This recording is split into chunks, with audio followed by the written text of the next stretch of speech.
नमस्कार, आप देख रहे हैं A to Z news update. मैं हूं संजय कश्यप और इस वक्त की बड़ी खबर सागर जिले के सानौधा से सामने आ रही है, जहां शनिवार को दो समुदायों के बीच हुए विवाद ने हिंसक रूप ले लिया। बताया जा रहा है कि विवाद के बाद भीड़ ने एक दुकान को आग के हवाले कर दिया। इसके साथ ही आसपास की कई दुकानों में भी तोड़फोड़ की गई। हालात बिगड़ते देख पुलिस मौके पर पहुंची और भीड़ को समझाने की कोशिश की, लेकिन उपद्रव थमने का नाम नहीं ले रहा था। स्थिति को काबू में करने के लिए पुलिस को आंसू गैस के गोले छोड़ने पड़े और हल्का बल प्रयोग करना पड़ा। इसके बाद भीड़ को तितर-बितर किया गया।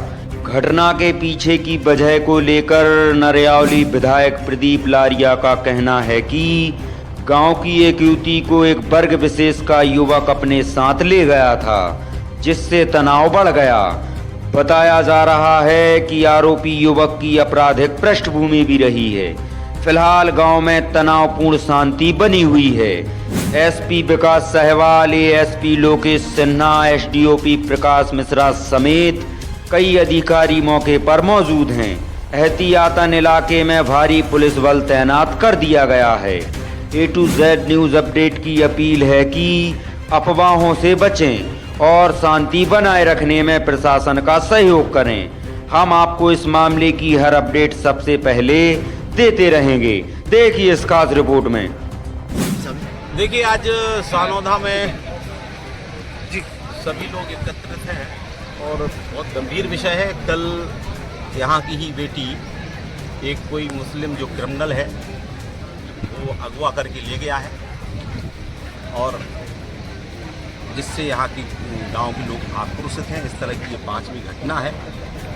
मैंने कल ही एसपी साहब से बात की थी, यहाँ पर टीआई से भी बात की थी और कहा था ये गंभीर विषय है, इसमें मामला दर्ज होना चाहिए, लेकिन केवल गुमशुदा की रिपोर्ट लिखी गई।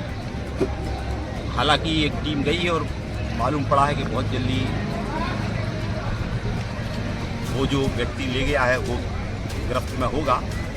लेकिन कुल मिलाकर वो अवैध काम करता है। यहाँ पर शराब बेचता है, सट्टा खिलाता है, जुआ खिलवाता है, क्रिमिनल गतिविधियों में संलग्न है और स्कूल समीप होने के कारण खासतौर पर हमारी जो बेटियाँ हैं वहाँ पर जाती हैं तो छेड़छाड़ जैसी घटना को अंजाम दिया जाता है। क्रिमिनल है तो इसलिए उसके तार सब दूर जुड़े हुए हैं और निश्चित तौर पर इस बात को प्रशासन को गंभीरता से लेना चाहिए। मैंने आज माननीय मुख्यमंत्री जी से, माननीय जो हमारे प्रभारी मंत्री हैं उनसे बात की है।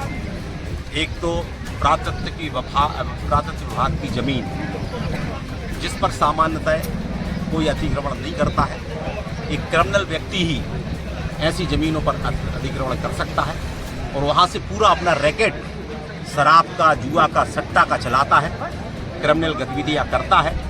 और निश्चित तौर पर यहाँ के लोगों की मांग है कि ऐसे क्रिमिनल व्यक्ति के ऊपर और जो उसमें संलिप्त है उनके खिलाफ सख्त से सख्त कार्रवाई होना चाहिए और अविलंब जो अतिक्रमण है पुरातत्व की ज़मीन पर उसको अविलंब हटाना चाहिए। मैंने आज इस संदर्भ में राजस्व अधिकारियों से लेकर कलेक्टर से लेकर सबके संज्ञान में मैं लाया हूँ और मेरा ये कहना है कि यदि ये नहीं हटेगा, क्योंकि इल्लीगल है और इल्लीगल चीज़ हटना ही चाहिए, अतिक्रमण यदि है तो उसको हटना ही चाहिए और यदि नहीं हटेगा तो मुझे लगता है कि गांव के लोगों को मैंने बड़ी मुश्किल से शांत किया है और मैंने उनसे निवेदन किया है कि प्रशासन को अपना काम करने दीजिएगा। हम भी प्रशासन के साथ हैं लेकिन गांव के लोगों के भी साथ हैं।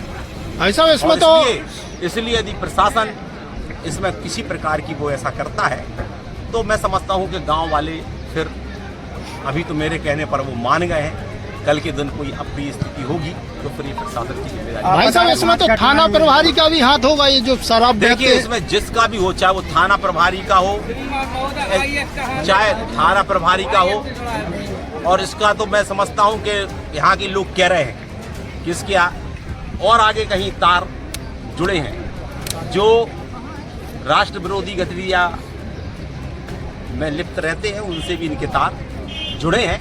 और मुझे लगता है कि हो सकता है कि यहाँ पर हथियारों को जखीरा भी मिले। मैं समझता हूँ कि इसमें हर घर की सर्च पुलिस को करना चाहिए, प्रशासन को करना चाहिए।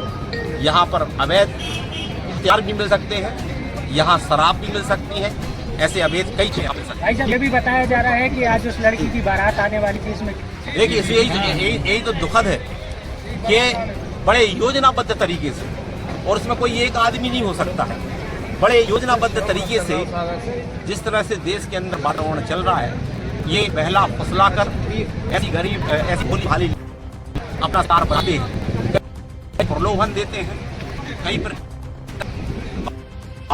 और इनका देश केवल नहीं है, ऐसे प्रलोभन के लालच फंसाकर हमारी बच्चियां कई बार अनजान होती हैं।